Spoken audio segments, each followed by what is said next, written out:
I've heard from a few people now that they left their Christmas trees up. The ornaments may have come down, but the lights in the tree stayed up, and now they have a winter tree. One church member said, "I just need something that reminds me of the light." We are on the other side of the winter solstice, but it still feels pretty dark. My job title is Pastor to Congregation and Community Engagement, which means I feel a certain sense of responsibility to help you, the congregation, engage your faith. I desperately want to help you find at least a little light. Over the last month or so, I've begun to feel like the times we are living in has made me feel like I don't know how to do my job. Technically, the needs are the same.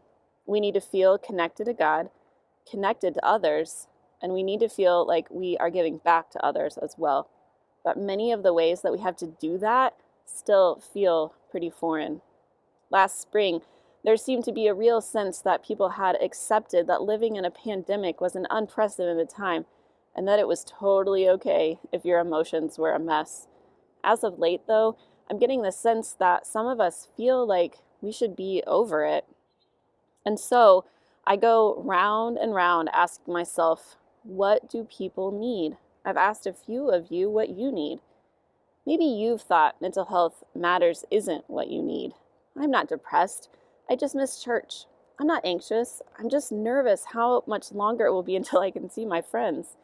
No matter the words we use, I think that we could all use a little spark that reminds us the light is still shining.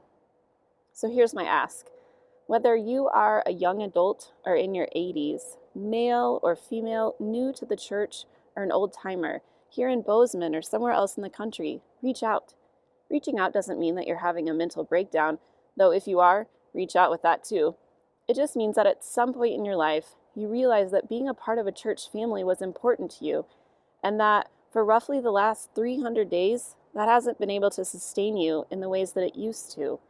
It means that the grief of 2 million COVID-related deaths, whether you've known any of them personally or not, is hard for our bodies, our minds, and our spirits. And it may mean that you are feeling afraid as we head into this week's inauguration. Reach out. I have amazing listening ears, if I do say so myself.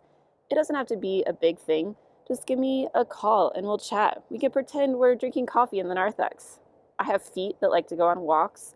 I have prayer practices that maybe you'd like to try. I have a Bible that we could read together over the phone. I'll end with the Message version of Romans 8, for it reminds me that I don't have to have all the answers. You don't have to have all the answers, but we do have to look for the light together. Meanwhile, the moment we get tired in the waiting, God's Spirit is right alongside, helping us along. If we don't know how or what to pray, it doesn't matter. The Spirit does our praying in and for us, making prayer out of our wordless sighs. It's a new year, and it's a time for new possibilities. It's a time for the light to still shine.